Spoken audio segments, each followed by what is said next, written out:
Olá, quinta-feira, 25 de junho. Hoje a gente conversa com uma das referências nos estudos em comunicação no Brasil, o professor Ciro Marcondes Filho. Ele esteve em Bauru nesta semana para um curso na Unesp.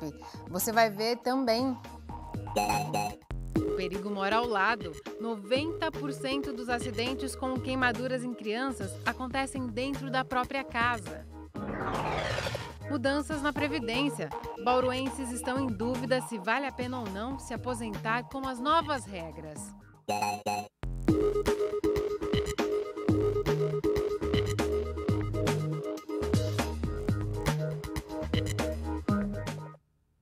Neste mês é feita uma mobilização nacional contra acidentes com fogo pela Sociedade Brasileira de Queimaduras. A entidade entregou em várias cidades do estado 30 mil gibis da Turma da Mônica com quadrinhos para conscientizar adultos e crianças sobre como prevenir esse tipo de acidente. Em Bauru, mais de 3 mil exemplares foram distribuídos ontem na cidade. Os quadrinhos da Turma da Mônica ilustram pela quinta vez uma ação para orientar crianças e adultos sobre os riscos de queimaduras. As histórias falam dos cuidados que se deve ter em locais como a cozinha, perto do fogão e com o manuseio de aparelhos eletrônicos, tomadas e o fogo. Os gibis foram distribuídos em locais como o Hospital de Base de Bauru.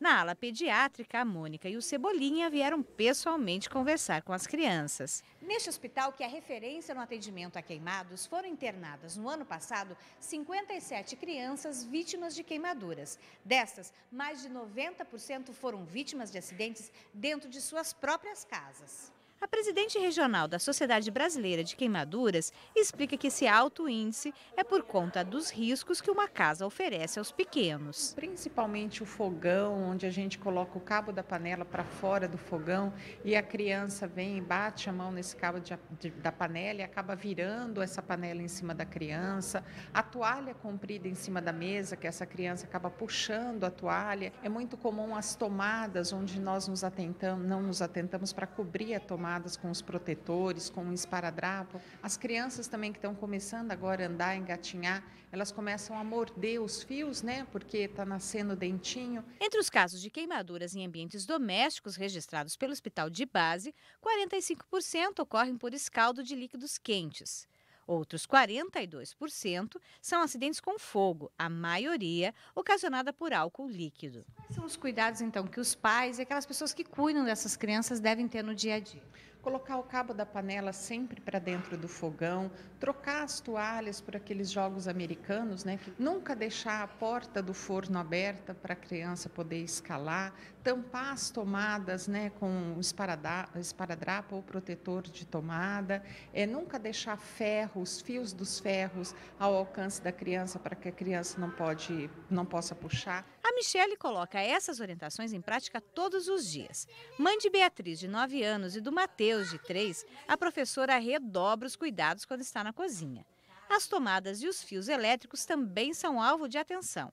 Ela conta que é preciso estar alerta o tempo todo, principalmente com o caçula, que gosta de mexer em tudo. É a fase da descoberta, né? Então ele quer mexer, ele quer descobrir, então ele vai mexendo e né, não tem muita noção do que é o perigo, né? Já aconteceu algum acidente em casa? Não, por enquanto não, mas ele sobe em tudo, ele escala. Outro dia ele queria pegar um remédio que estava em cima da estante, então assim, os remédios têm que ser na parte superior, né? E tudo longe da visão, né? Beatriz também recebeu o gibi e fez questão de ler um dos trechos de sua história predileta. Além das panelas, a tampa do forno pode queimar e o botijão de gás é um perigo. Tá certo, nunca mais vou mexer na cozinha. E se mesmo com a prevenção algum acidente doméstico acontecer, a orientação é procurar uma unidade de saúde o mais rápido possível. Então é molhar essa região para cessar a fonte de calor, para parar de queimar e imediatamente cobrir com um pano limpo e encaminhar ao hospital. Não passar nada em cima dessa região. As pessoas passam pó de café, pasta de dente, açúcar e a hora que chega no hospital a gente tem que retirar tudo isso, causando muito mais dor para o paciente. O assunto agora é o viaduto inacabado que liga a Vila Falcão ao Bela Vista. Há 2 meses nós mostramos aqui no Unesp Notícias que as obras estavam praticamente terminadas. E a previsão na época era de que o local seria aberto no fim de maio. Mais uma vez, não se concretizou. Mas a Secretaria de Obras afirma que agora falta muito pouco. Depois de 23 anos com os trabalhos paralisados, o viaduto depende apenas de um estudo para avaliar a capacidade de carga do local. A empresa IM Brasil foi contratada para testar se a obra tem condições de ser aberta para o tráfego intenso de veículos. Os trabalhos começaram nesta semana. Vão ser medidas as vibrações na estrutura, além da resistência e a qualidade do concreto utilizado. Na semana que vem está previsto um ensaio de carga, com a passagem de caminhões carregados no local. A expectativa é de que o estudo seja concluído até o fim da semana que vem.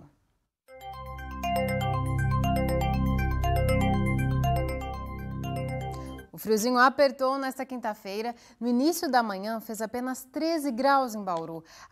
A previsão é de que as temperaturas continuem amenas até o fim desta semana. Veja os detalhes no mapa. Agora à tarde não chove em nenhum ponto do estado de São Paulo. Uma massa de ar frio mantém o tempo estável em todas as regiões. A única exceção é a faixa leste, que pode ter chuva rápida. Os termômetros devem continuar com registros mais baixos. Em Bauru, o tempo segue firme e também com temperaturas amenas. Agora a umidade do ar é de 58%. Os ventos sopram a 9 km por hora. Hoje a mínima foi de 13 e a máxima de 24 graus. Nesta sexta, os termômetros ficam próximos disso, mínima de 14 e máxima de 24 graus. Depois do intervalo, nós vamos falar das novas regras da Previdência. A população ainda está em dúvida se compensa esperar atingir as condições estipuladas pelo governo ou seguir o modelo antigo de fator previdenciário. A gente ajuda você a entender a diferença.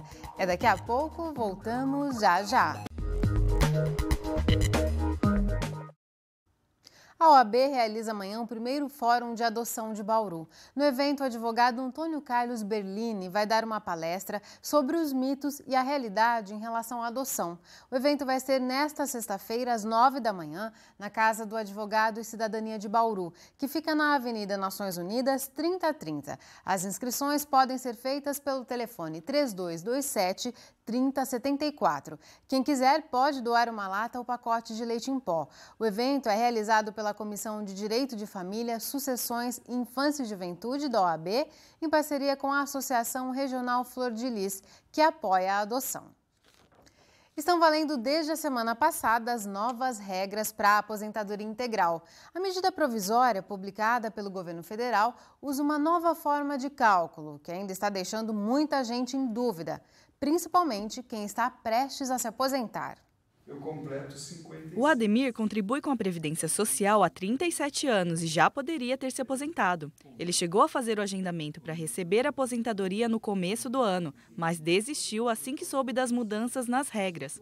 Apesar de ter feito várias planilhas e cálculos, ele agora está em dúvida se tomou a melhor decisão.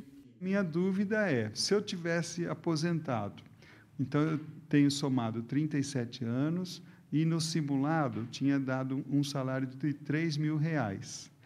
Se eu aguardar até 95, seria 4.300 em torno disso.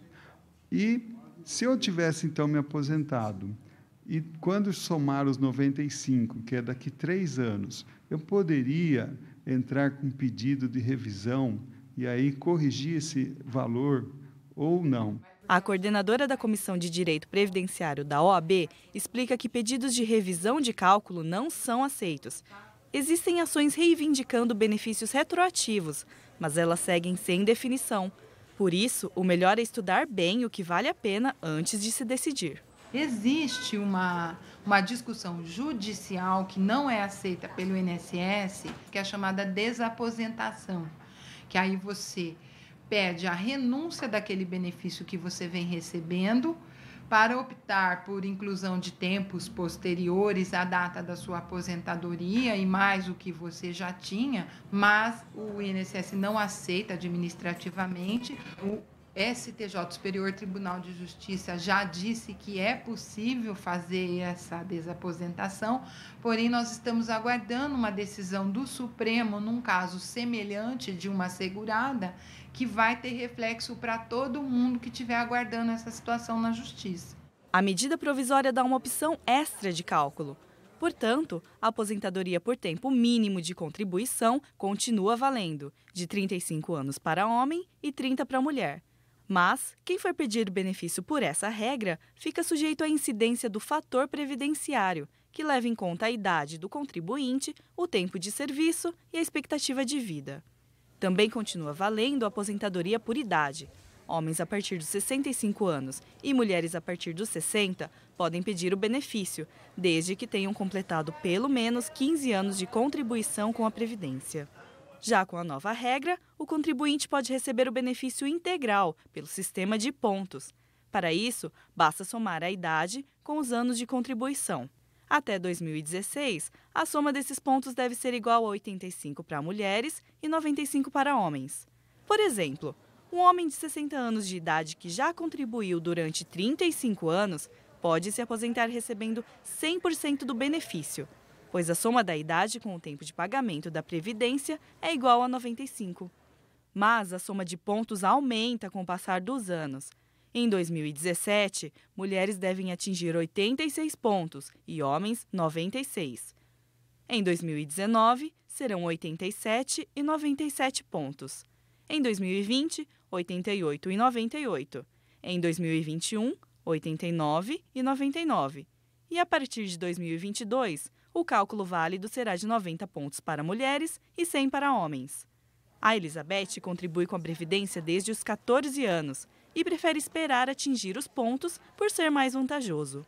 Eu ficaria com um salário mínimo e não é interessante para mim, que contribui com 2 salários, pegar um salário só. Então, estou na expectativa de esperar que, a hora que completar a idade certa, seja melhor.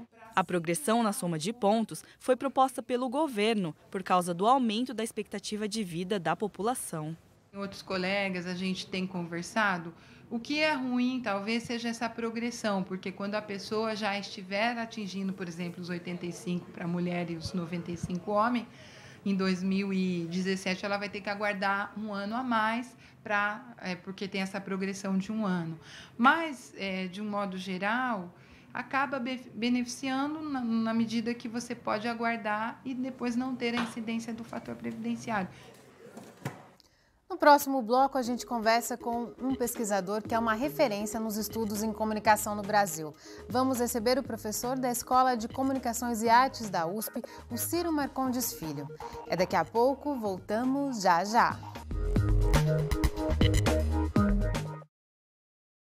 Voltamos e agora a gente abre espaço para discutir os rumos da comunicação e das pesquisas realizadas sobre esse tema. Recebemos o professor da Escola de Comunicações e Artes da USP, o Ciro Marcondes Filho.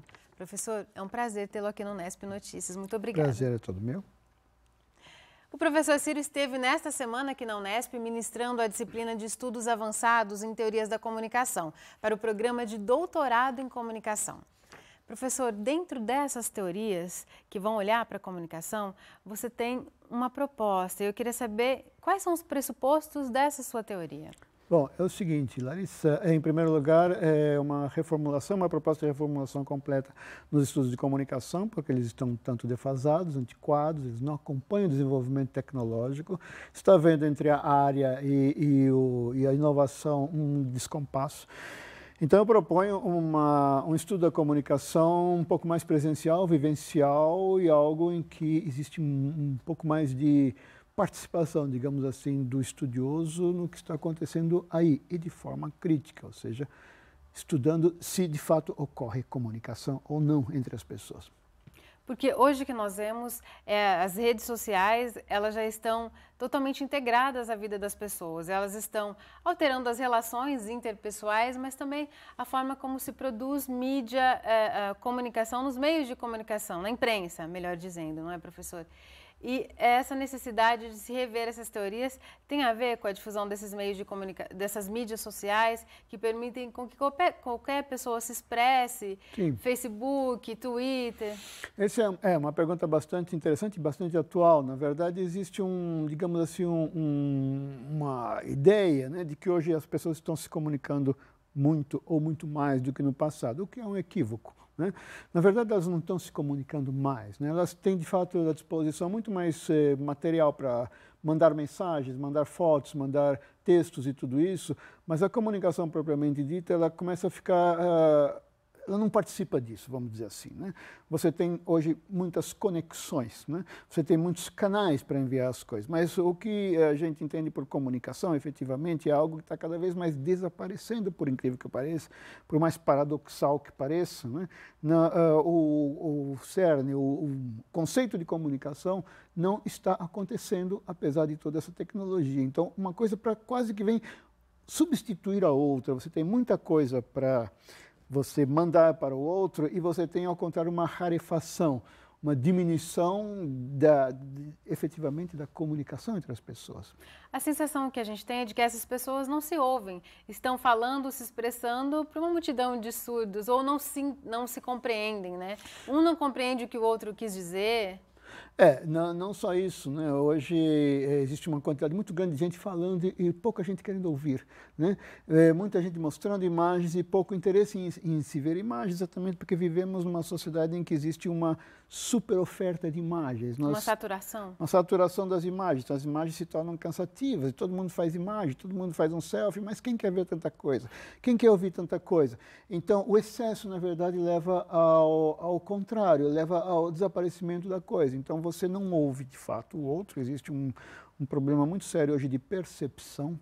Você não percebe mais o outro. Você não consegue prestar atenção no outro. Você não sabe, não se dá conta do que o outro está falando. Então, tudo isso são sentidos que estão se atrofiando em termos de uma prática social, né, que vive um pouco de uma ilusão. A ilusão da comunicabilidade e da participação. As pessoas não estão, de fato, se envolvendo ou participando dos outros, e há um grande índice de solidão. Efetivamente, você pode dizer que isso é um paradoxo, né? Mas as sociedades nossas de alta tecnologia são sociedades da solidão. É um paradoxo mesmo, né? Que as pessoas têm a percepção de que estão conectadas, têm um acesso fácil ao outro muito rapidamente. Não. E o que acontece, na verdade, esses equipamentos, a forma como eles estão sendo usados, ela promove mais o fechamento. Você se enclausura no seu mundo, então de sua casa você manda as suas mensagens, as suas fotos, mas você cria um sistema em que você se fecha diante do outro e você não tem, digamos assim, não é despertado em você o conceito de que você precisaria de fato abrir-se, entrar em contato com o mundo e com o outro. Sem o outro, aquilo que a gente chama de alteridade, não há comunicação. Então, o que nós temos hoje na nossa vida, nossas sociedades, é uma sociedade de pessoas isoladas, mas com os equipamentos na mão. Ou seja, nesta situação em que apenas a aparência é de comunicar. Professor, para a gente concluir, qual a repercussão desse fenômeno na produção das notícias para os meios de comunicação? Isto é uma consequência, digamos assim, preocupante, eu te diria, né? Hoje em dia, a produção de notícias, ela se dá não só pelo jornalista, mas também pelas pessoas que em seus Facebooks, todas as suas plataformas de comunicação, elas estão o tempo todo produzindo fatos ou factóides, ou sei lá o quê. E isso tem um caráter um tanto quanto... não diria problemático, mas é preciso se cuidar muito disso, porque hoje você tem a possibilidade de você viralizar uma informação que você provoca e isso repercutir aí nos meios de comunicação, na sociedade inteira, e você não tem hoje o mesmo, digamos, equipamento de controle ou de, não controle, talvez a palavra seja pesada, mas de acompanhamento para ver se isso. Então, pessoas têm as suas personalidades atacadas, você não tem condição de recuperar, o boato corre facilmente, então existe um clima total de uma situação total que te leva a um quadro preocupante exatamente por causa dessa disseminação descontrolada das informações, né? O que é facilitado hoje pelos equipamentos eletrônicos. Tá certo, professor. Muito obrigada por trazer essa discussão aqui para o Unesp Notícias. Obrigado a você, Larissa. O Unesp Notícias fica por aqui. A gente volta a se encontrar amanhã às 5h30 da tarde, ao vivo. Tchau!